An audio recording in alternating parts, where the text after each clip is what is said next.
Vamos a tener la carta a los Hebreos.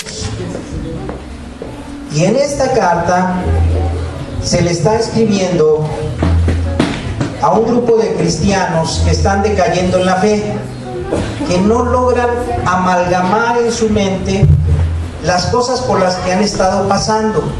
Estos cristianos, a raíz de que se hicieron cristianos, la gente, sus familias, los aborrecieron.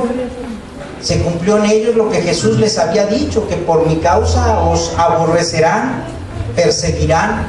Y ellos tuvieron que salir de Jerusalén, donde tenían sus casas, a dejarlo, abandonar, y se refugiaron en otras ciudades de la región de Palestina.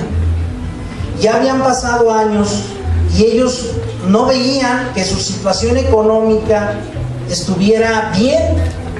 Y si ellos se habían acercado a Dios, todavía había problemas en su vida, y entonces ellos estaban dudando de su fe. ¿En dónde finco mi fe?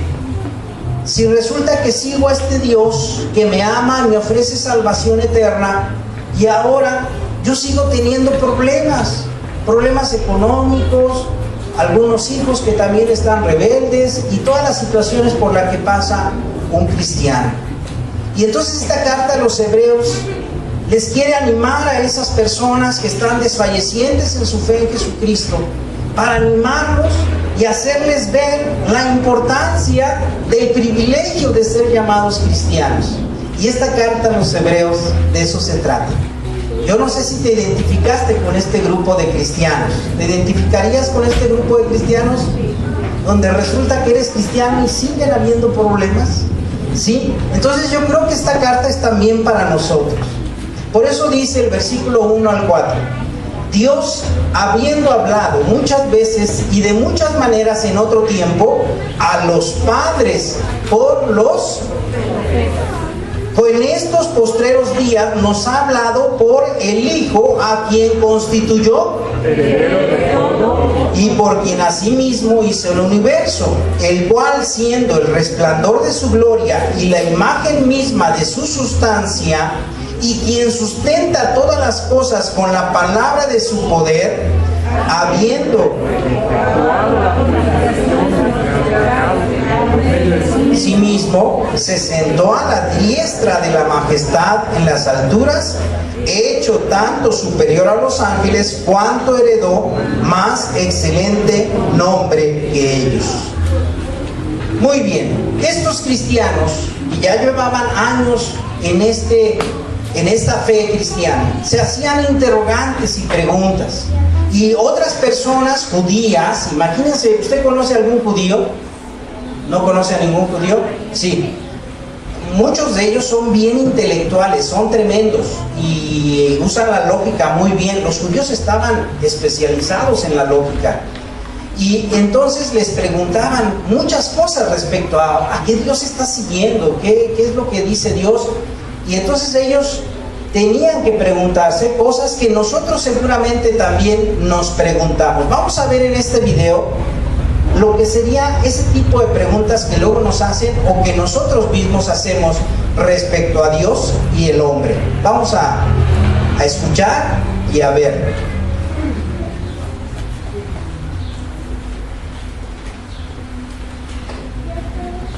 ¿Nos puedes dar sonido, Enrique?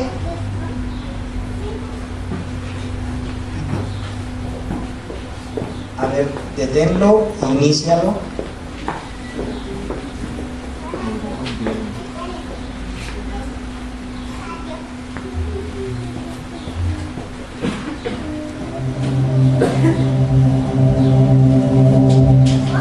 Con la excepción de la historia de la vida, muerte y resurrección de Jesús, yo creo que la historia de Adán y Eva es la historia más importante de la Biblia. Es tanta la importancia que sin ella el resto de la Biblia no tendría sentido, pues si no entendemos el pecado, no podemos entender la salvación. Pero antes de poder entender la contestación, tenemos que entender la pregunta. El problema del pecado de Adán y Eva se encuentra en la creencia de que fueron creados perfectos. Un ser perfecto no puede cometer errores o hacer algo malo. Por lo tanto, un ser perfecto no puede pecar. Si Adán y Eva realmente eran perfectos, pues simplemente no hubieran pecado. Y si no eran perfectos, pues eso significaría que Dios creó seres imperfectos y defectuosos, y por lo tanto el pecado sería culpa de Dios mismo. Así que, ¿realmente Adán y Eva eran perfectos? Pues vamos a ver lo que dice la Biblia.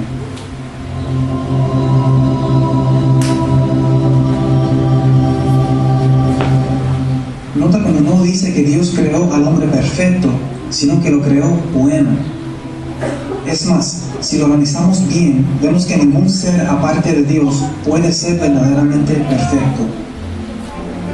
Para ser verdaderamente perfecto, uno tendría que poseer ciertos atributos que simplemente no son posibles para el hombre. Si uno no es omnisciente, por ejemplo, significa que uno no lo sabe todo, lo cual significa que existen cosas que uno no sabe, pero puede aprender. En otras palabras, hay espacio para mejorar, lo cual contradice la perfección. Esto no significa que Dios creó seres imperfectos y defectuosos.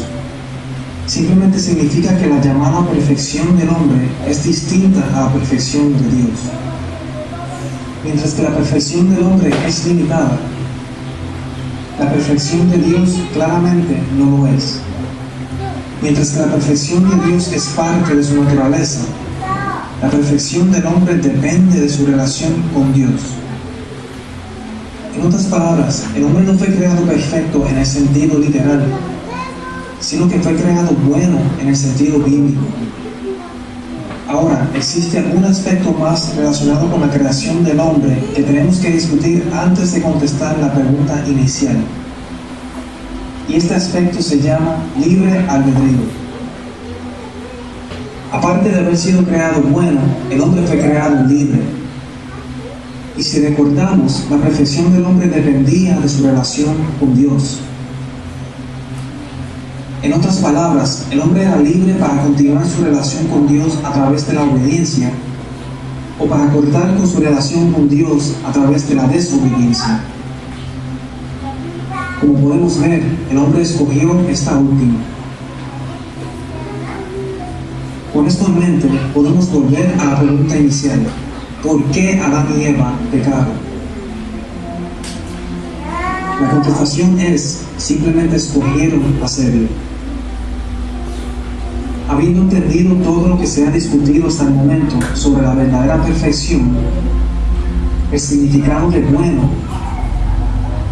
y el libre albedrío, podemos ver que no hay contradicción entre la naturaleza creada de Adán y Eva y su decisión de pecar.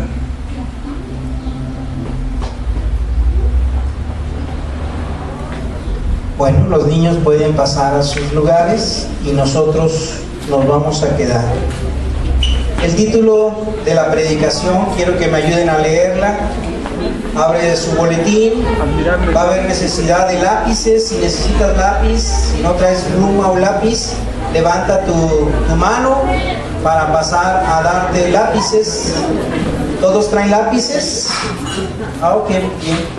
Todos traen lápices entonces, porque en el boletín hay necesidad de que tú escribas algunas palabras con la intención de que estés atento a lo que la palabra de Dios tiene hoy para tu vida. La palabra de Dios es vida.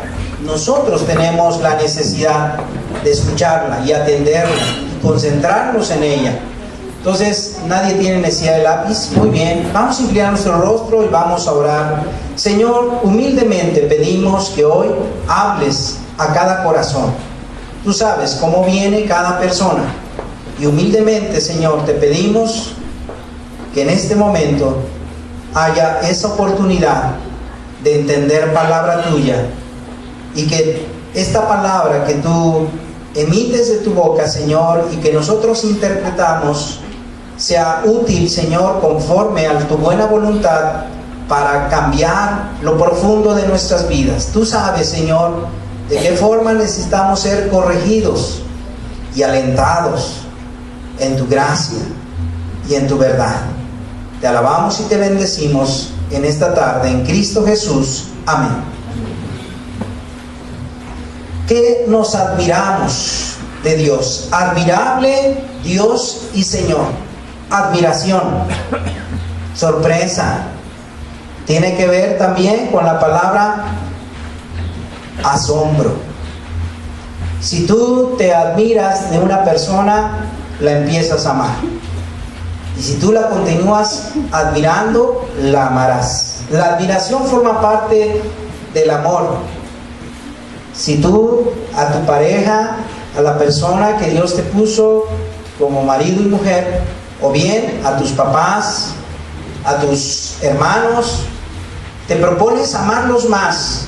Y creo que eso es una propuesta que un cristiano no puede rehusar, la necesidad de aprender a amar, ¿no es así? Ningún cristiano puede rehusar la necesidad de aprender a amar. Reconoce que no sabe amar lo suficiente y llega aquí porque acepta que el amor de Dios está obrando y que necesito aprender a amar. Señor, enséñame a amar. Y para amar es importante admirar, asombrarnos. ¿No ves tú al bebé cómo la mamá se le queda viendo y cómo se le quedan viendo los papás al bebé que empieza sus primeros caminos? Tú los ves y casi se les cae la baba, ¿no es así? La saliva. Están pero bobos. Así estaba yo con mi chiquito. ¿Qué tal? ¿Por qué? Porque se asombran, lo admiran, lo has visto desde pequeño. Y bueno, no se diga por qué hacemos familia, porque nos enamoramos de la otra persona y decimos, este es el hombre de mi vida. ¡Qué admirable es! ¿No es así los que andan de novios? ¿Cómo admiran a su novia o a su novio? La admiración es importante. Pero ¿qué tal te casas? ¿Qué empieza a ver? Se detiene un poco la admiración, ¿no es así? Y como que ya le sabemos todos sus secretos y sus trucos. Y empieza la agresividad y la falta entonces de admiración. ¿Y qué pasa? Se decae el amor. También entre los hijos a los papás. Para un hijo es admirable el papá cuando es niño, pero va creciendo, el niño es adolescente, es joven, y entonces, ¿qué pasa? Deja de haber admiración y empieza a haber crítica. ¿Qué procesos vivimos? Hasta que ya está grande, decimos, papá, valió la pena, eres admirable, fuiste admirable en muchas cosas, pero no lo reconocemos probablemente hasta que se murió. Reconocemos la admiración. Algunos tienen el privilegio de admirar al papá, regresar cerca de él. Estaba pensando en Germán, ¿verdad? Que estás cerca de tu papá actualmente y sigue siendo con muchos defectos, yo creo, pero de una forma tú has aprendido a verle el lado bueno de tu papá y a admirarlo en aquello que es admirable. Todos tenemos cosas admirables, ¿no es así? ¿O hay personas que no son admirables en nada? ¿Tú qué crees? Yo creo que todos tenemos algo de admiración. Muy bien, admirar. Admirar que Dios hable, aunque el mundo no quiera escucharle. Pon el PowerPoint, por favor. Aunque el mundo no quiera escucharle. Dice Hebreos 1:1, Dios habló muchas veces y de muchas maneras en otro tiempo a los padres por los profetas. Dios habla. Dios habla. Y mire, la Biblia nos enseña que Dios habla y el hombre no lo quiere escuchar. Dios habla y el hombre no los quiere escuchar. El hombre, dice el Génesis, se escondió de Dios. Cuando pecó, se escondió de Dios. Y Dios pasaba por el paraíso y el hombre se escondió. No quería escuchar a Dios. Tuvo miedo. ¿Qué es lo que está haciendo el hombre? Escondiéndose. Creando religiones a su antojo o a su manera o como se lo dijo la tradición, y haciendo imágenes de Dios como mejor le conviene, con tal de no apreciar la verdad de Dios. Por eso Romanos capítulo 1 es un capítulo que vale la pena que tengas respecto a esa forma en que Dios se manifiesta. Dios no le es oculto a los hombres, todos saben que hay una plenitud en la naturaleza, pero dice, se hacen siendo entendidas las cosas visibles de modo que no tienen excusa, pues habiendo conocido a Dios, no le glorifican como a Dios, ni le dieron gracias. Entonces lo increíble es que a pesar de que el hombre no quiere escuchar a Dios, Dios habla. Y dice aquí, habló a través de los profetas. Los profetas se está refiriendo a todo el Antiguo Testamento. Y ubica en tu Biblia, por favor, mueve tu Biblia, quédate con el dedo ahí en Hebreos y vete a Mateo, capítulo 1, para que veas todo lo que es que los profetas han hablado a través del Antiguo Testamento. ¿Ya lo viste? Respecto al Nuevo Testamento, ¿qué es más grande? En palabras y en hojas. El Antiguo Testamento tiene más necesidad de escritos que hablan los profetas, y el Nuevo Testamento está condensada la palabra de Dios, porque la palabra de Dios, nos dice Colosenses, y la misma palabra se expresó ¿en quién? En Jesucristo. El Nuevo Testamento entonces, y es lo que dice, Dios habló en otros tiempos y ahora habla a través de su Hijo, su propio Hijo. Va siguiendo Hebreos capítulo 1. En estos postreros días nos ha hablado por el Hijo. Admirar que Dios hable directamente a través de su Hijo. Escríbele, a través de su Hijo.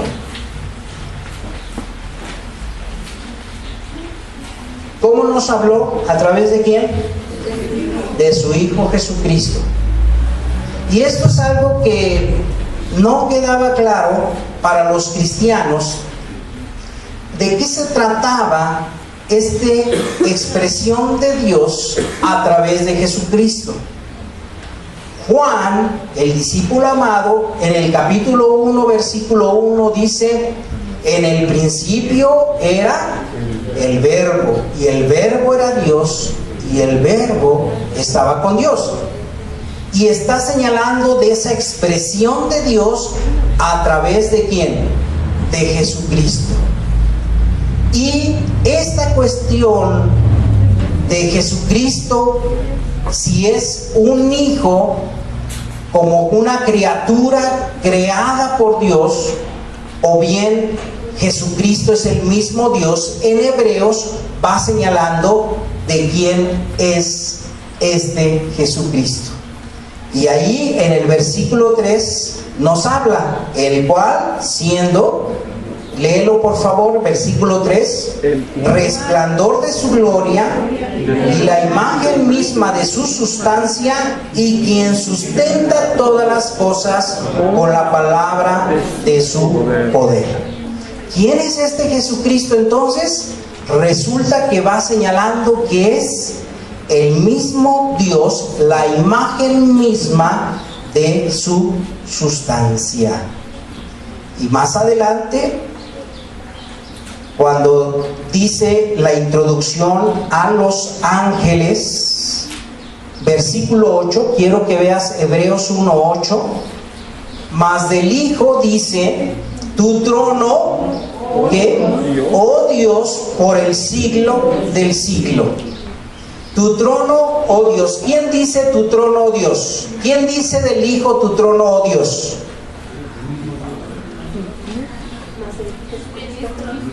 Empieza desde el versículo 5. ¿Quién es el que está diciendo? Dios está diciendo, versículos 6, 7, 8, y del Hijo dice: tu trono, ¿qué? Oh Dios. Dios dice del propio Hijo Jesucristo, Dios. Mira, este asunto de la comprensión de la naturaleza de Jesucristo fue algo que la iglesia en sus primeros tiempos tuvo que sufrir en discusiones. Y déjame enseñarte algo que debes de saber respecto al año 300. Carlitos, si mueves, por favor. En el año 300, este mapa que ves aquí es de la Europa en tiempos de Roma. ¿En tiempos de qué? ¿Has visto qué película? A ver, vamos a comunicarnos con los chavos. ¿Qué película vieron? Gladiador. Gladiador. A ver, levanta su mano. ¿Quién vio Gladiador de los chavos? Muy bien, los chavos. ¿Sí lo vieron? Gladiador. Es de esas épocas, Gladiador. Entonces, en las épocas en que estaban los romanos, toda esta parte, a ver qué parte es, ese mar, ¿cómo se llama? Mediterráneo. Mar Mediterráneo. ¿Dónde está? Entre Europa arriba y abajo, ¿qué es? África, y a la derecha Asia. Entonces, en esa región dominó el Imperio Romano. ¿Dónde nació Jesucristo? A la derecha está Jerusalén. De este lado, allí se desarrolló el inicio del cristianismo y se expandió por todo el Imperio Romano. En el año 300 ya había muchos cristianos. Y entonces se empezó a discutir sobre que alguien empezó a decir, no, mira, yo creo que la Biblia dice que Jesucristo no es Dios, Jesucristo es un ser creado. Mira, te voy a enseñar. Y empezaron a rascar algunos versículos que pareciera que eso dice. Pero todos se pusieron de acuerdo, se reunieron en Nicea. ¿En dónde? No es que Nicea, sino es la ciudad de Nicea. O sea, no es que Nicea, ¿no? No es Nocea, sino es la ciudad de Nicea. Ahí se hizo un concilio, el concilio de Nicea. Y se puso dura la discusión. Y de las cosas que tú y yo esperemos que sabemos, no podemos discutir todo lo que los grandes teólogos decían, pero ¿te acuerdas cuando Felipe, estando Jesús en la última cena, Felipe le dice, maestro, Jesús, muéstranos al Padre? ¿Y qué le dice Jesús? Tanto tiempo he estado con vosotros y aún no me conoces. Y entonces cuando le sacaban a esas personas que dicen, no, es que Jesús no es Dios. Y entonces, ¿qué quiso decir Jesús cuando le responde así a Felipe? ¿O se acuerdan cuando Jesús discute con los fariseos y les empieza a decir acerca de que son hijos del diablo? Y ellos dicen, no, somos hijos de Abraham. Y Jesús les dice, antes que Abraham fuera, yo soy. Y entonces otra vez, ¿quién es este? Jesús en el Evangelio de San Juan varias veces dice, yo soy. ¿Sí te has fijado? 7 veces expresa, yo soy la luz del mundo, yo soy el buen pastor. Y así se va, yo soy. ¿Jehová qué significa? Yo soy. ¿Jehová qué significa? Yo soy el que soy, el ser. Y Jesús usa esas expresiones para decir, yo soy el que soy.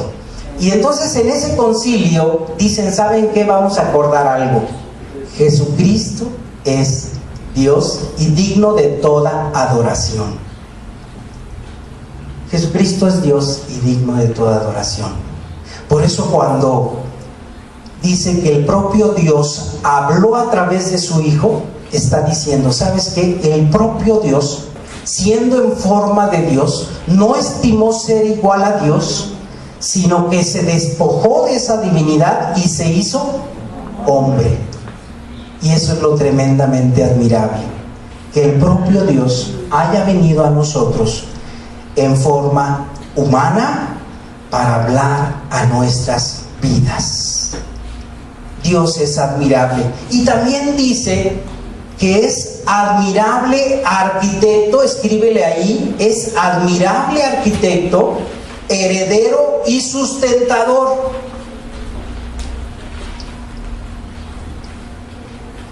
¿Arquitecto quién es? Oiga, aquí necesitamos que nos diseñe una casa. ¿A quién llamas? ¿A quién llamas? Al arquitecto. Y mira, puedes tú decir, bueno, no, yo lo hago solo. Bueno, hazlo solo si quieres. Tú hazle de arquitecto y hay quien tiene capacidad de eso. Pero en realidad un arquitecto es un diseñador y sabe hacer bien las cosas. Y aquí, en este versículo 2, nos señala, dice, a quien constituyó, si ves esa parte, a quien constituyó heredero de todo y por quien asimismo hizo el universo, y quien sustenta todas las cosas con la palabra de su poder. Él es entonces el creador del universo. A ver, vamos a ver cómo es el universo, este universo. Vamos a hacer un viaje a lo que ha descubierto el ser humano de este universo. Vamos a irnos primero a lo macro. Vamos a viajar cada vez más lejos. Mira, vamos a empezar con una distancia. Esta es una hoja. Una distancia de 1 metro, así se ve una hoja.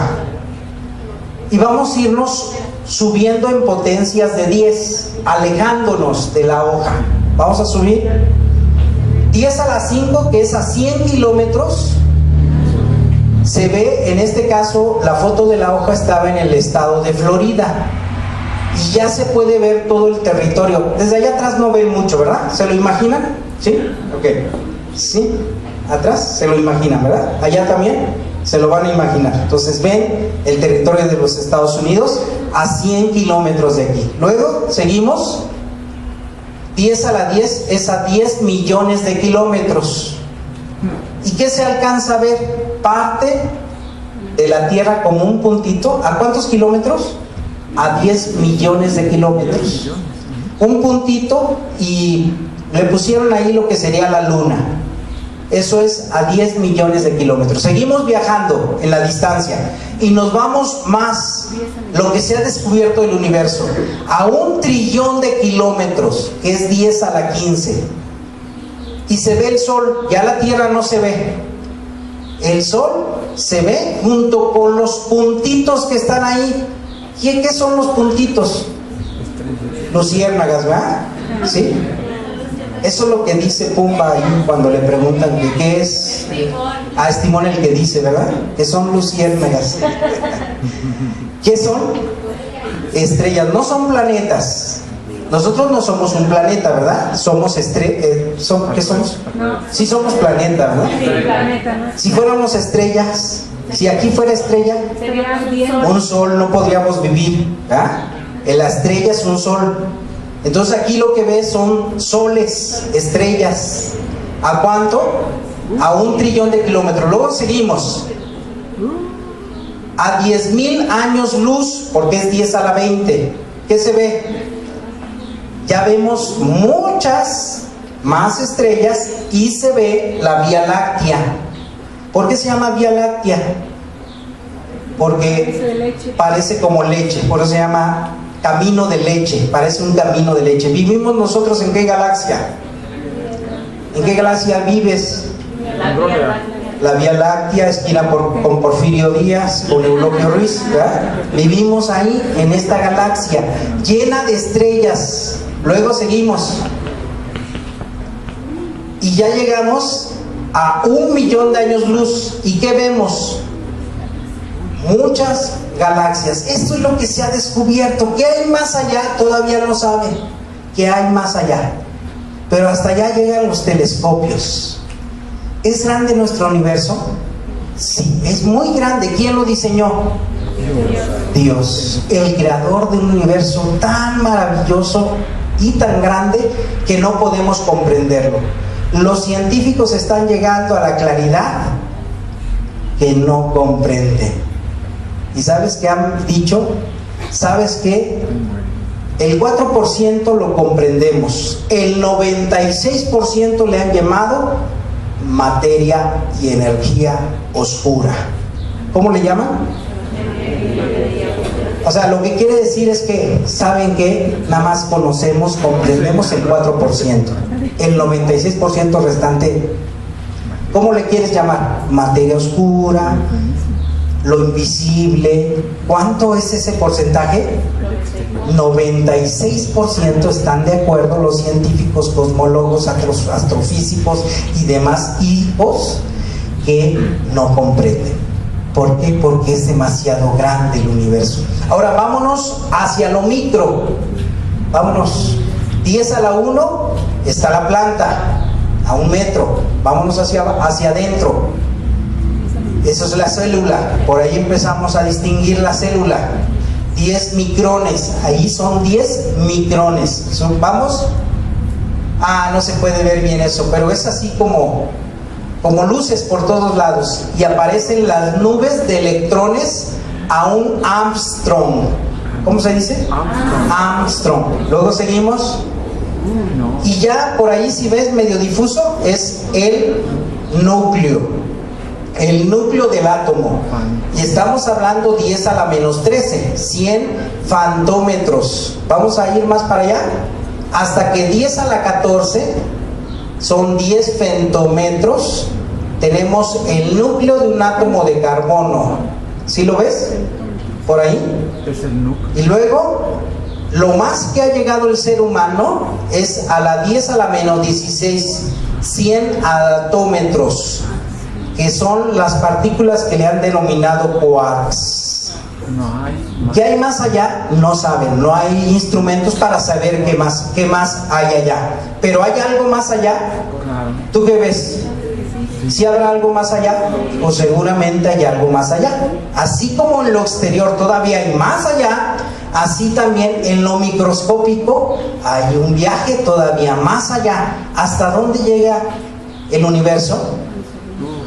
Es increíble. ¿Qué tan grande es Dios, el creador de todo esto? Más. Que Él sabe todo esto, nada se le escapa de su mano, y dice que es sustentador de todo el universo creado. Es un admirable arquitecto, diseñador. ¿Tú te admiras por tu vida? Toca tu corazón. Tú estás viviendo gracias a que las células de tu corazón palpitan. ¿Y quién es el sustentador, dice la Biblia, de todo lo creado? Dios es el sustentador. Es admirable. Es admirable que estemos vivos. Es admirable. Ahora vamos a ver otro aspecto de por qué admirarnos de Jesucristo. Dice versículo 3 de Hebreos: habiendo efectuado la purificación de nuestros pecados, ¿por medio de quién? De sí mismos, de sí mismo. Él efectuó la purificación. Mira, esto es algo que es increíble. Hay una parte en Apocalipsis capítulo 5. Luego resulta que los que apenas inician con Cristo quieren empezar con Apocalipsis, o aún personas que no son cristianas pero que quieren acercarse a la Biblia, resulta que les llama mucho la atención Apocalipsis. ¿No te ha pasado? Que resulta que pues, tú no lo has leído tanto y ¡pum!, de repente sale alguien que no conoce mucho y que lee. ¿Por qué les gusta? Porque hay una película que se llama Apocalipsis, y eso es de Vietnam y esas cosas. No sé si las has visto, bueno, espero que no las ves. Pero les llama la atención este libro. Y bueno, de las cosas que este libro dice ahí, cuando Juan está en una visión y está describiendo lo que es el cielo y lo que es el universo celestial y que son lo que son las cosas espirituales, hay una parte en Apocalipsis capítulo 5. ¿Quieres seguirlo? A ver, vamos a Apocalipsis. Deja tu dedo en Hebreos. Apocalipsis capítulo 5.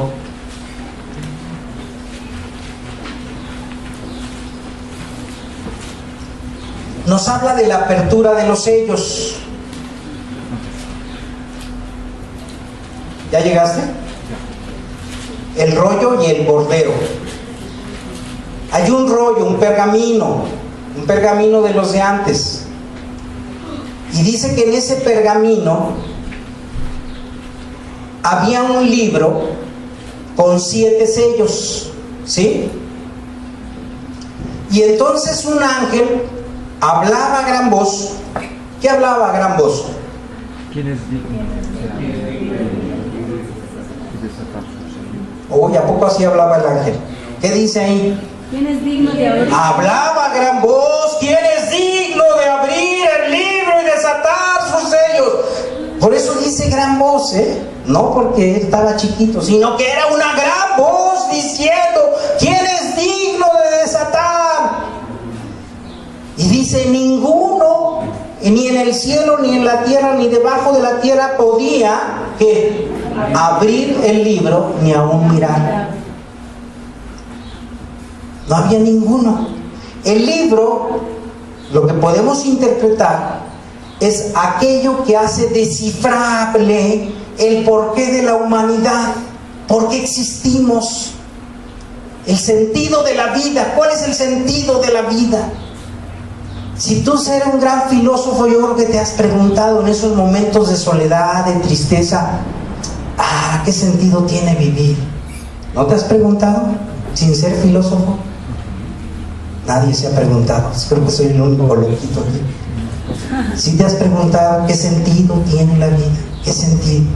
Bueno, hasta ese momento, hasta que no se da la realidad de Jesucristo, la expresión, y no se revela la expresión de Jesucristo, la verdad es que no tiene sentido de la vida. Yo a esa conclusión llegué antes de Jesucristo. La verdad es que no tiene sentido vivir, no tiene sentido la vida. La vida ya no me sabía. Bueno, esta situación, a nivel de humanidad y de universo creado, había ese interrogante: ¿qué sentido tiene? Por eso dice, no había nadie que pudiera abrir el libro y darle sentido a todo lo que está pasando y lo que ha habido. ¿Qué sentido tiene? Y dice ahí, versículo 4: y lloraba yo mucho porque no había hallado a ninguno digno de abrir el libro, ni de leerlo, ni de mirar. Nadie le daba explicación. Por eso vemos en la Biblia, cuando en Eclesiastés, un rey muy sabio, con toda la sabiduría humana, llega a decir: vanidad de vanidades, todo es vanidad. Y el ser humano antes de Cristo así anda. ¿Qué sentido tiene? Los días pasan, el sol llega, se va y no tiene ningún sentido. Y dice aquí que Juan sintió y experimentó ese sinsentido de la vida. Y entonces aparece, dice versículo 5: uno de los ancianos me dijo: no llores, he aquí que el león de la tribu de Judá, la raíz de David, ha vencido para abrir el libro y desatar sus 7 sellos. Y miré y vi que en medio del trono y de los 4 seres vivientes y en medio de los ancianos estaba en pie un cordero como inmolado, que tenía 7 cuernos y 7 ojos, los cuales son los 7 espíritus de Dios enviados por toda la tierra. Y vino y tomó el libro de la mano derecha del que estaba sentado en el trono. Y cuando hubo tomado el libro, los 4 seres vivientes y 24 ancianos se postraron delante del cordero. Todos tenían arpas y copas de oras llenas de incienso, que son las oraciones de los santos, y cantaban un nuevo cántico diciendo: digno eres de tomar el libro y de abrir sus sellos, porque tú fuiste inmolado y con tu sangre nos has redimido para Dios de todo linaje, lengua, pueblo y nación. Porque estaban tan satisfechos el universo creado, los ángeles de Dios y los ancianos, porque hubo quien le diera significado a la vida, le diera sentido al universo. Admirable, porque es purificador de nuestros pecados. Mira, Hebreos 2:8, vámonos otra vez a Hebreos capítulo 2, versículo 8. Te doy tiempo para que te muevas hacia Hebreos, la carta a los Hebreos, capítulo 2, versículo 8. dice, todo lo sujetaste bajo sus pies, porque en cuanto le sujetó todas las cosas, nada dejó que no sea sujeto a él. Pero todavía, dice, pero todavía, ¿qué dice? No vemos que todas las cosas le sean sujetas. A ver, el universo creado fue diseñado por Dios, Jesucristo. Y entonces, tú puedes ver al universo creado. A ver, ve la plantita. Ah, hay una plantita. Este pobrecito ya se nos secó. Pero bueno, hay unos que todavía están bien, ¿no? Bueno, no vea la plantita porque están secos por ahí. Pero ve el pastito. El pastito, ¿verdad? Vamos a cortarlo.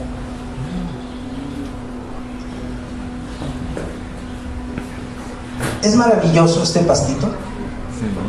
¿Cumple el propósito de Dios? ¿O tú crees que es desobediente al propósito de Dios? Cumple el propósito de Dios. El sol, a ver, piensa en el sol. ¿Cumple el propósito de Dios? ¿Ah? Bien. Bueno, nosotros vamos, pero bueno, poéticamente, él viene y se va. ¿Ah? La luna y la tierra girando. ¿Cumplen su propósito? Toda la creación exalta la gloria de Dios porque cumple su propósito. En todo el universo, todo cumple su propósito. Pero hay dos personajes en nuestra humanidad y en nuestra historia que no cumplen su propósito. Uno, los ángeles caídos. ¿Estás de acuerdo? La Biblia habla de los ángeles caídos y hay un superángel caído que es malo, que es el acusador. ¿Cómo se llama ese ángel caído? Satanás.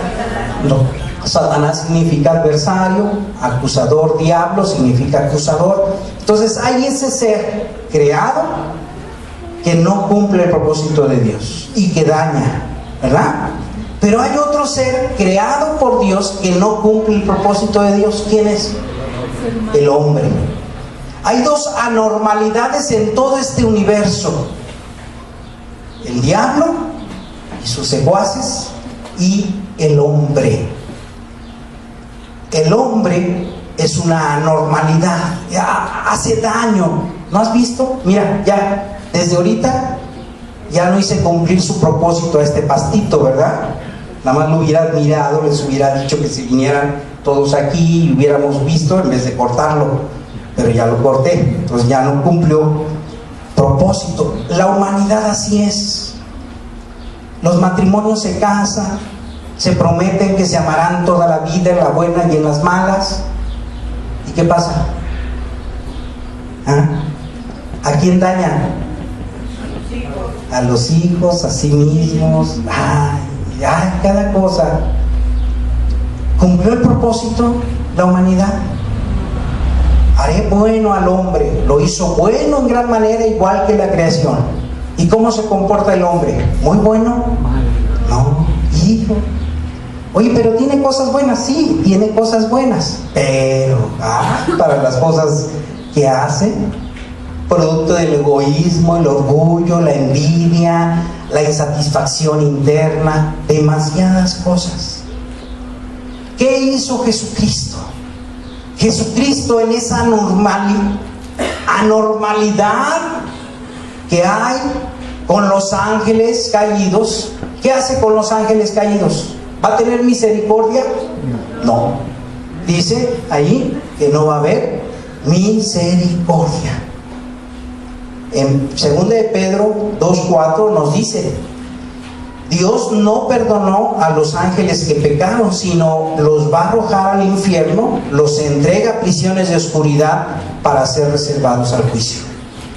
Ahora, el ser humano es el otro. ¿Qué va a hacer con el ser humano? Dios decide enviar a su Hijo unigénito para que todo aquel que en Él cree no se pierda, mas tenga vida eterna. Y todo aquel que cree en el Hijo no morirá, sino tiene vida eterna. ¿Qué hace Dios? Dice, dentro de esa gran anormalidad yo voy a hacer algo maravilloso, increíble, para darle significado a todo este universo. El Cordero de la tribu de Judá, el león de la tribu de Judá, el Cordero de Dios que fue inmolado, Él es el único digno de darle sentido al universo creado, para restaurar las cosas conforme al propósito para el que fueron hechas. Jesucristo es entonces el que resuelve la necesidad que tenemos de purificación. Y dice, habiendo efectuado la purificación de nuestros pecados por medio de sí mismo, se sentó a la diestra de la majestad de las alturas. Tú y yo tenemos esa oportunidad. Si Él nos purificó de nuestros pecados, ¿cómo somos nosotros? ¿Cómo no somos nosotros? ¿Cómo somos nosotros? ¿Cómo somos nosotros? Si Él nos purificó por medio de sí mismo, ¿cómo somos nosotros?